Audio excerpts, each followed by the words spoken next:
सरकार अकेले इस बिल को पास नहीं करा सकती, कांग्रेस के पास आएंगे तो हम विचार करेंगे। बीजेपी हर चीज को इवेंट बनाती है। सीधे तौर पर कांग्रेस ने बोल दिया है कि यह बिल अकेले बीजेपी अपने दम पे पास नहीं करा पाएगी, यानी सीधे तौर पर बड़ी चुनौती यानी कांग्रेस का एम फैक्टर है और बीजेपी का एम फैक्टर है। मैं इस चर्चा की शुरुआत करता हूं शाजिया इल्मी आपसे। शाजिया इल्मी, महत्वपूर्ण है, आज हमने एक विश्लेषण करा जिसमें समझाने का प्रयास किया कि एम फैक्टर किसका क्या है।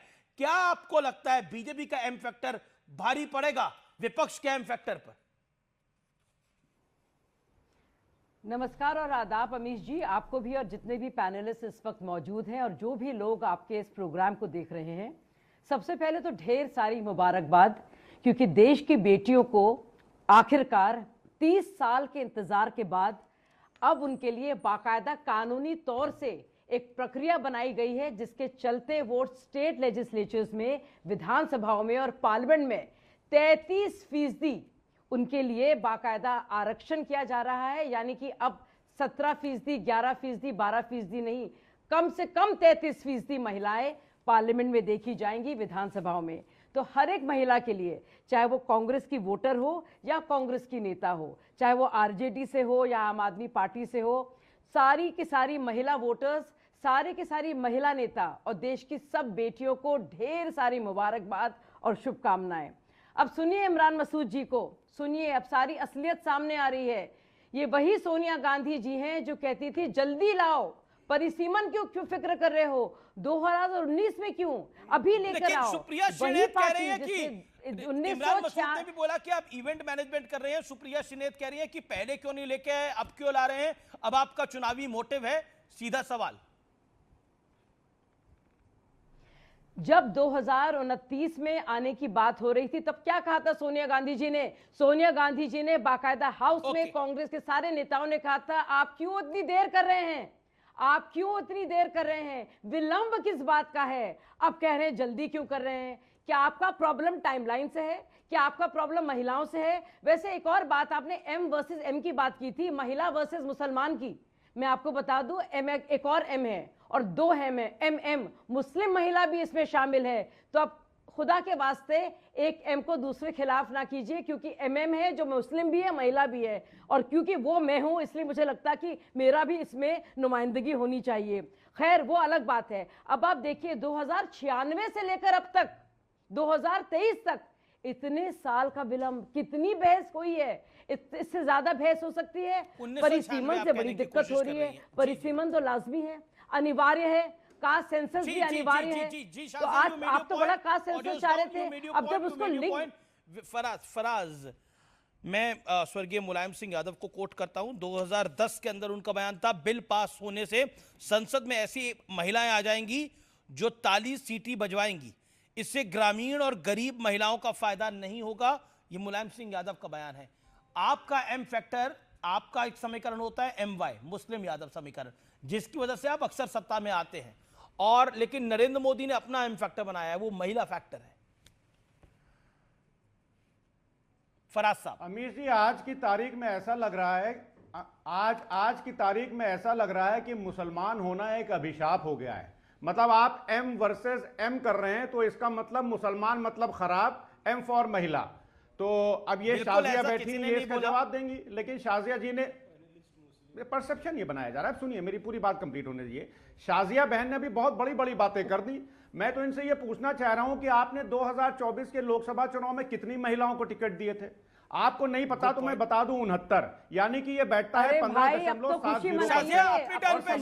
अरे मैडम, आपने 2-2.5 मिनट बोला। मैडम, आपने यानी कि जो टिकट दिए वो 15.70% चेक करिएगा। समाजवादी पार्टी जिसकी आप बात कर रहे थे, हमने जो समाजवादी पार्टी ने टिकट दिए वो 22% महिलाओं को दिए। तो ये ढोंग करते हैं अमीर जी, महिला के नाम पर सिर्फ ये वोट लेना चाहते हैं। इनका एम का मतलब मक्कारी, इनका एम का मतलब मवाली, इनका एम का मतलब मतलबी। और अगर आप टाइम दीजिएगा तो मैं तीनों के बारे में बता दूंगा कि ये क्यों एम फॉर मक्कार है, ये क्यों एम फॉर मवाली है और ये क्यों एम फॉर मतलबी है। लेकिन आपने बोला कि आप M वर्सेस M करा रहे हैं, हम तो बता रहे हैं कि ऑपोजिशन का एम फैक्टर क्या है। मैंने तो सारी बातें कोट करी।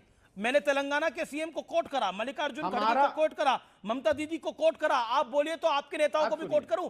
आपके नेता 2024 में कह रहे थे वोट जिहाद करो, आप ही के नेता ने बोला था, आप ही की नेत्री ने बोला था, आप ही की नेत्री ने बोला था वोट जिहाद करो 2024 के अंदर, और हुआ भी वोट जिहाद यूपी के अंदर आपके अनुसार, और सभा जीत कर आई।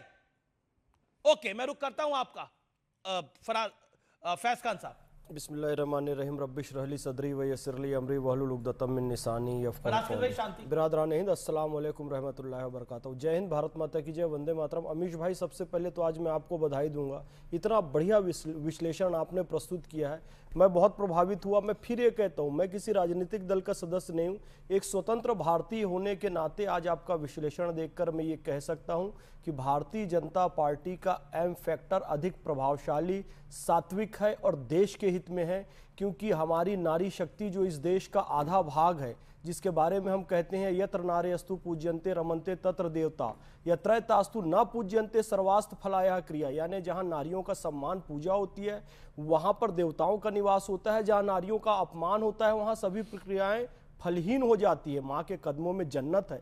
तो इसको चरितार्थ किया है प्रधानमंत्री श्री नरेंद्र मोदी जी और उनकी सरकार ने महिलाओं को 33% आरक्षण दिखा रहे हो जैसे मुसलमान दुश्मन हो गए हैं। नहीं, इस पैनल में 3 मुसलमान हैं, शाजिया जी, फैज खान और फराज किदवई। मैंने जब वो कह रहे थे मैंने धीरज कहा कि बीच में नहीं कहा जाता भाई, 3 पैनलिस्ट 50% पैनलिस्ट यहाँ पर बैठे हैं, और फिर वही आमिद अंसारी वाली भाषा फराज भाई कह रहे हैं 10 साल उपराष्ट्रपति रहो फिर कहो मुसलमान ना सुरक्षित है, वो ऑस्कर अवार्ड जीत लो AR रहमान फिर कहो मुसलमानों को काम नहीं मिल रहा है, 3 पैनलिस्ट बैठे कहे मुसलमानों को सम्मान नहीं मिल रहा है। भाई, भारत का सबसे बड़ा नेशनल टेलीविजन चैनल में उसमें आप रोज शाम को बैठते हैं और दबंगाई से अपनी बात रखते हैं, इतना सुंदर इतना अच्छा माहौल पूरी दुनिया में मुसलमानों को और कहीं नहीं मिल सकता। तो अल्लाह का नाशुक्रापन हमें नहीं करना चाहिए, और प्रधानमंत्री नरेंद्र मोदी जी की तमाम योजनाएं, उज्ज्वला योजना हो, सुकन्या समृद्धि योजना हो, नारी शक्ति, नारी वंदन अधिनियम जो अभी आ रहा है, हम उन सबको प्रणाम करते हैं। और खास तौर से, हालांकि महिला में भेद नहीं है, फिर भी चूंकि मैं एक मुस्लिम परिवार से हूं, मैंने मुस्लिम महिलाओं का दर्द देखा है,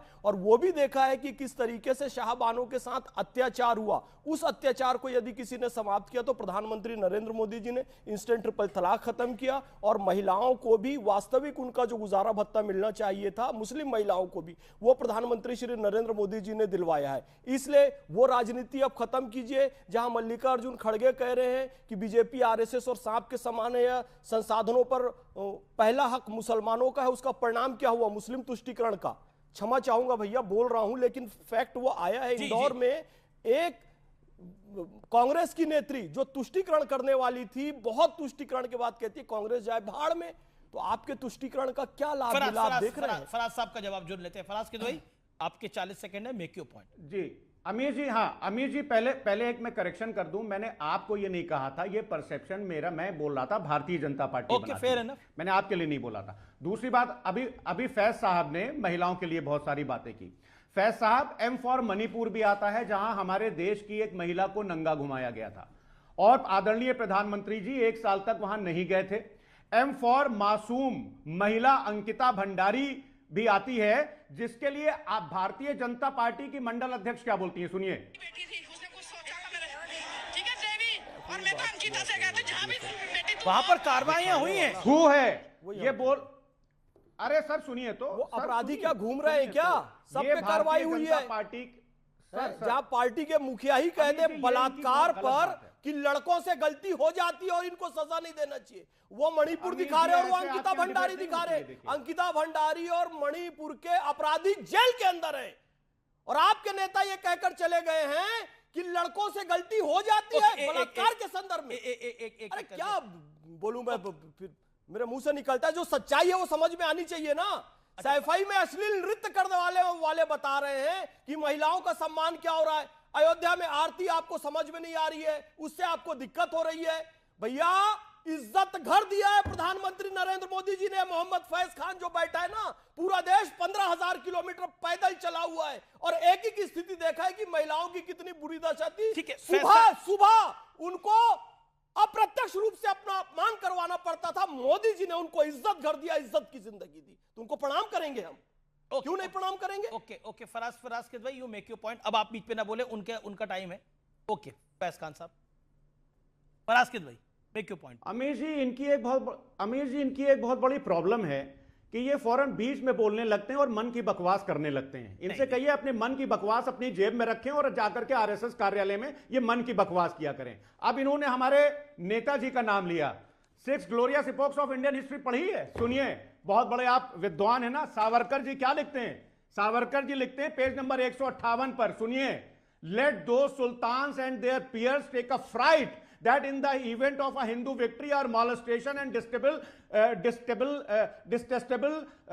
lot shall be avenged on Muslim woman। इसका मतलब हिंदी में बता दूं क्या होता है कि मॉलेस्टेशन का बदला मॉलेस्टेशन से। ये सावरकर जी ने अपनी किताब में लिखा हुआ है, इसलिए मन की बकवास करने से पहले जरा से पढ़ लिख करके आ जाया करिए। और दूसरी बात, IIT BHU में, अरे सुनिए अब आप, IIT BHU में M4 महिला के साथ जो गैंग रेप वाला काम हुआ था, वो कुणाल पांडे, सक्षम पटेल, आनंद चौहान कौन थे? जब ये इनको बेल मिली तो आपने उनको मालाएं पहनाई, उनका स्वागत किया। और शाजिया बहन, आप एक बात सुनिए, बिल्किस बानो का नाम यहां पे नहीं लेना है ना, क्योंकि वो M4 महिला तो है लेकिन वो M4 मुसलमान है। तो किसी M4 महिला के साथ अगर वो M4 मुसलमान होगी और उसके साथ रेप होगा तो उसको भारतीय जनता पार्टी के नेता, बेटियों की बात हो रही है, बहनों की। आप जैसे मर्दों को ना मैं दुनिया भर की बातें नहीं करने दूंगी। सुन लीजिए आप, सुन लीजिए आप। I will not allow you to आप दुनिया भर की बातें नहीं करेंगे। आज आप बात करेंगे एक ऐतिहासिक कानून की। नहीं आए बाय शायद ना कीजिए भाई साहब, सॉरी, आज नहीं भागने देंगे आपको। फिर से उसी तरीके की बातें जिसका ताल्लुक नहीं है आज की घटना से या आज के कानून से नहीं करने देंगे। आप बताइए क्यों आपके लिए, आपकी बेटी के लिए भी फराज भाई, और आपके घर की जो बेटियां हैं, बहनें हैं, उनके लिए कितनी बड़ी खबर है ये। क्या आप जानते हैं 33% का मतलब क्या है? औरतें जो ground level grass root workers हैं, उनको मौका मिलेगा, विधानसभा जाएंगी, अपनी बात को रखेंगी, फैसले लेंगी देश के लिए। ये अच्छी बात नहीं तो और क्या है? दुनिया भर की बातें आप कर रहे हैं, जो सबसे जरूरी बात है वो नहीं कर रहे हैं आप। मुझे बहुत अफसोस हो रहा है कि आज के दिन भी आपको राजनीति सूझ रही है, सियासत। आप देखिए तो एक घर बनता है बेटियों से, हम सब लोग एक माँ के चलते हम लोग यहाँ पे हैं, और आप उसकी माँ की आपको फिक्र नहीं है। आप नहीं चाहते उस माँ को और उस बेटी को और उस बहन को कुछ फायदा हो। क्यों आप ऐसा कर रहे हैं? Okay, you made your point. सलाम करना चाहिए, सल्यूट करना चाहिए ऐसे कानून को कि हम लोग मिलकर काम करेंगे। You got your turn. Okay, Faraz की तो आपको भी मैंने बखूबी टाइम दिया है। 2 मेहमान अभी तक मेरे बोले नहीं है, फिर भी मैं आपको 40 सेकंड देता हूं। Make your point. अमीर जी बीच में इंटरप्ट कर दिया, कोई इंटरप्ट नहीं, आपको 1.5 मिनट बीच में इंटरप्ट कर दिया, मुझे बोलने नहीं दिया। 1 मिनट मिला, उससे पहले भी 1 मिनट मिला, तो आपको मिला, मैंने वक्त दिया, फिर मैं आपको अगले 50 सेकंड दे रहा हूं। Make your. अरे सर, लेकिन दोनों ने इंटरप्ट कर दिया। अच्छा, प्लीज मेक योर पॉइंट। हाँ, मैं ये बोल रहा हूं शाजिया बहन से सिर्फ एक बात बोल रहा हूं, क्योंकि बिल्किस बानो M4 मुसलमान थी, इसलिए उसके बलात्कारियों को मालाएं पहनाई गई और उसको M4 महिला नहीं माना गया। शाजिया बहन, आपको पता है कि आज देश में प्रतिदिन 81 बलात्कार हो रहे हैं। ये कौन सा वुमन एम्पावरमेंट कर रही हैं? आपको पता है कि आज 15 से 49 साल के बीच की जो महिलाएं हैं उसमें 55% महिलाएं एनीमिक हैं। 55%। यार ये क्या अमीर ये बीच में बोलने लगती हैं? क्या ताल्लुक? एक सेकंड, शाजिया अपनी टर्न पे बोलिए ना। शाजिया, आपके बीच में फराज साहब ने बोले। शाजिया जी, एक सेकंड, ऑडियो डाउन करिए, एक second. Shazia, I will come back to you. Okay, Faraz की तो make your point. Your time starts now once again, 40 second. मैं ये बोल रहा हूं अमीर जी कि वुमेन रिजर्वेशन का हम स्वागत करते हैं, लेकिन मैं ये पूछना चाहता हूं भारतीय जनता पार्टी की प्रवक्ता से कि आज इस दुनिया में सबसे ज्यादा एनीमिक महिलाएं जो हैं वो भारत में हैं, और जो गर्भवती महिलाएं उसमें 52% एनीमिक है। उसका जवाब दिया जाएगा कि नहीं दिया जाएगा? वो क्या M4 महिलाएं नहीं हैं? क्या वो M4 महिलाएं नहीं है कि 81 बलात्कार की घटनाएं प्रतिदिन हो रही है? हर 15 मिनट पर ये जो दरिंदे हैं ये हमारी बेटी के साथ बलात्कार करते हैं, वो M4 महिलाएं नहीं है। सिर्फ इनको राजनीति के लिए M4 महिलाएं चाहिए। सिर्फ बेटी बचाओ एक खोखला नारा बन करके इन्होंने कर दिया है। हर समय ये लोग राजनीति करते हैं। अमीर जी, मैं एक नहीं, मैं 5 रिपोर्ट ऐसी बता दूंगा कि आज देश की बेटियों का जो हाल भारतीय जनता पार्टी ने कर दिया है। ओके, फराज साहब, आपको अपना टर्न मिला। आप मन की बकवास कर रहे हैं, मैं नहीं कह रहा। ये फराज किदवई के शब्द थे। ना, ये प्रधानमंत्री नरेंद्र मोदी जी के बारे में अपमानजनक बातें करें। प्रधानमंत्री नरेंद्र मोदी जी जो भी कार्य करेंगे उसको नकारात्मक प्रस्तुत करने का इनका काम है। प्रधानमंत्री मोदी जी मन की बात कहते हैं, उसका अपमान करने के लिए जानबूझ के मन की बकवास करे। आपको शर्मानी चाहिए। देश के प्रधान है हमारे, और महिलाओं के साथ अनाचार अत्याचार हुआ। इसी बात को ध्यान में रखते हुए कि अब ना हो 33% आरक्षण दिया जा रहा है, तो आप लोगों को इसका स्वागत करना चाहिए। तो उल्टा धमकी दे रहे हैं इमरान मसूद, अकेले बीजेपी ये नहीं कर सकती, यानी कि हम होने नहीं देंगे। समाजवादी पार्टी और कांग्रेस पार्टी का यही कहना है कि अकेले नहीं कर सकती और हम होने नहीं देंगे, यानी महिलाओं के साथ अनाचार अत्याचार होता रहे, काम के बदले श्रम के बदले उसके साथ भेदभाव होता रहे, उसे अवसरों में असमानता मिलती रहे, उसके साथ जुल्म होता रहे। आप लोग यही चाहते हैं क्या? जब 33% आरक्षण दिया जा रहा है, क्यों? इन्हीं सब विसंगतियों को दूर करने के लिए। तो आपको इसका स्वागत करना चाहिए। तो आप बता रहे हैं वहां पर महिला के साथ दुष्कर्म हुआ, यहां पर अनाचार हुआ, यहां पर अत्याचार हुआ, रुकना चाहिए। It should be stop. That's why Modi ji नारी शक्ति अधिनियम लेकर आ रहे हैं। Let me get Vivek in picture. कल शाम 4 बजे नीतीश कुमार अपने पद से इस्तीफा देने जा रहे हैं। इतिहास में पहली बार बिहार में बीजेपी का मुख्यमंत्री बनना अब तय हो गया है। हिस्टोरिक मूवमेंट पर भारतीय जनता पार्टी बिहार में बीजेपी का मुख्यमंत्री होगा। नीतीश कुमार इस्तीफा देंगे कल शाम 4 बजे और विधायक दल नया नेता चुनेगा। शिवराज सिंह चौहान के नेतृत्व कर रहे हैं, पर्यवेक्षक के तौर पर शिवराज सिंह चौहान वहां मौजूद होंगे। एक बहुत बड़ा दिन बिहार के लिए, कल के लिए, और बिहार में बीजेपी का सूर्य उदय होने जा रहा है। यानी पहली बार इतिहास में बिहार में भारतीय जनता पार्टी का मुख्यमंत्री होगा। यह बड़ा घटनाक्रम है। विवेक, एक तरफ एम फैक्टर है विपक्ष का, एक तरफ एम फैक्टर है मोदी का, और एक तरफ बिहार का सीएम फैक्टर है। अब बताइए, इन सब फैक्टर में आपका कैरेक्टर कहां फिट होता है? जी जी जी